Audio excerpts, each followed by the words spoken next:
Let us do just a little reviewing about fractions. I can tell you, is excited to tell these. Yay! Listless, uninspiring. Fractions. Everything you want to know about fractions, but we're afraid to ask. They start you out pretty simply, ladies and gentlemen, boys and girls. We're just doing adding and subtracting them. Same notes you've taken for the last 3 years. And remember, fundamental rules start with Caleb Fisher, rule number 1. I'm going to tell you all. Wait, sorry, let me give you a problem first. Let's say you have, let's go easy, 1/8 plus 1/4. Caleb Fisher, rule number 1 is simply, yes, write them up and down. Yes. This is my own personal rule. I don't think most math people do it or don't do that. I don't know. But the first thing you do is write it like this: 1/8 plus 1/4. Step number 2 is then to do what, Sophia Yurt? Wow, we are good today. Common denominators. Yes. Then down in 8/4. This is it. Which means simply this, children. You need to make the bottoms the same number. Fractions are not just adding 1 plus 1 and 8 plus 4 and getting 2/12. That may work for 1 out of a million fractions just for some strange reason, but it doesn't. Here, to find common denominators, you must find, what do we call that? Lauren, all right? When you find a common denominator, you take 8 and 4 and find their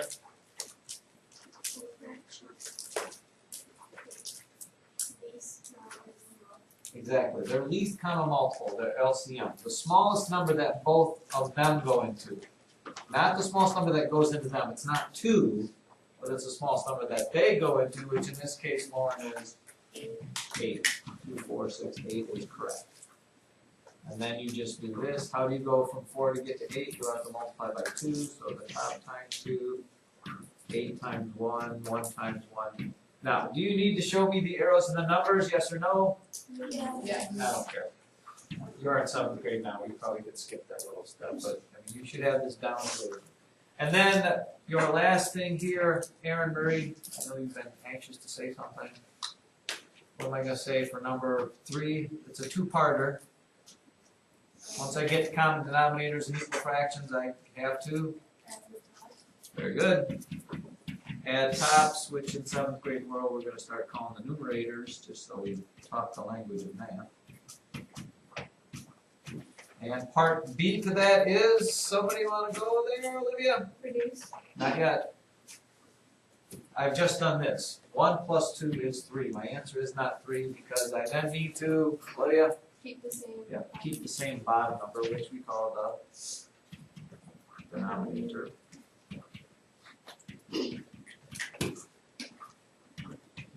And then, ladies and gentlemen, the world's easiest direction here, combining everything together. Somebody said reduce, that's not necessarily the case. One single word that puts reducing and changing from improper to mixed and all this other thing. Anybody know the word I'm thinking that starts with an S, ends with a Y? Connor? Simplify. Yeah. You just need to simplify. Which means if it's not reduced, you got to reduce it. If it's improper, you got to make it a mixed number, and yada yada yada. Everybody's happy. Life goes on. Is anybody gone today? No. Congratulations to us all. That should be all review for all of you. So I will do one more before I set you free, and you will be free indeed. Should we go right for the juggler? Yes. What if they're going to make you borrow? Do you think they'll go to borrowing with fractions yet? No. I think not. No. I don't even think they give you improper fractions. They are way too kind. Way too kind. 7 1/3 minus 1 1/2. 7 1/3 minus 1 1/2.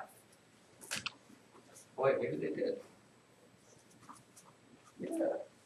No. Yeah. Check this out. We are going for hardware. Step number 1 then. 7 1/3 minus 1 1/2. Common denominators. Least common multiple of those two is Clausing.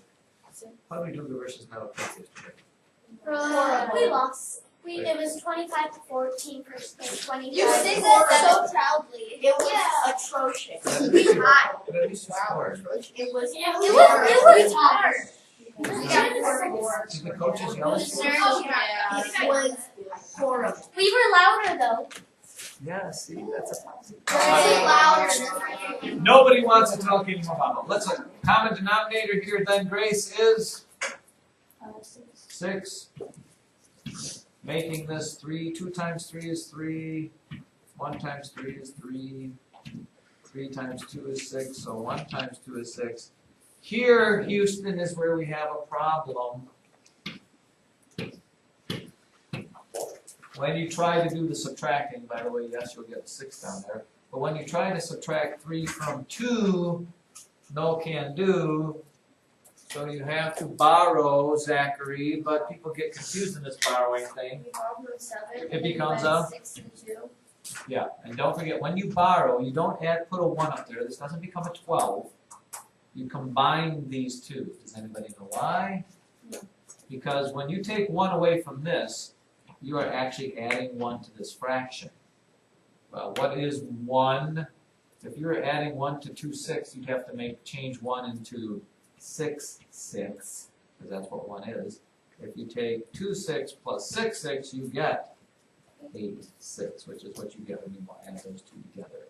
So you're just kind of combining. You're doing a little short kind of step there, but don't put a 1 up there. Just add those two. Now you can subtract 3 from 8 is 5. 1 from 6 is 5. Yeah, 5. 5 6. Boy, there's almost an aha moment there.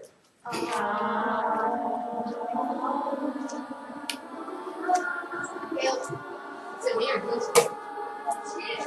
Shake it up, baby, now. Congratulations.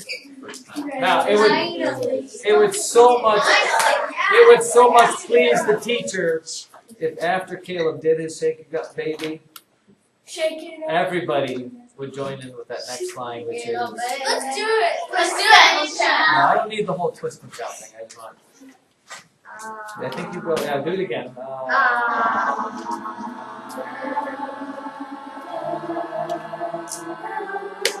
Shake it up, baby, now. Shake it up, baby. And stop. Wow.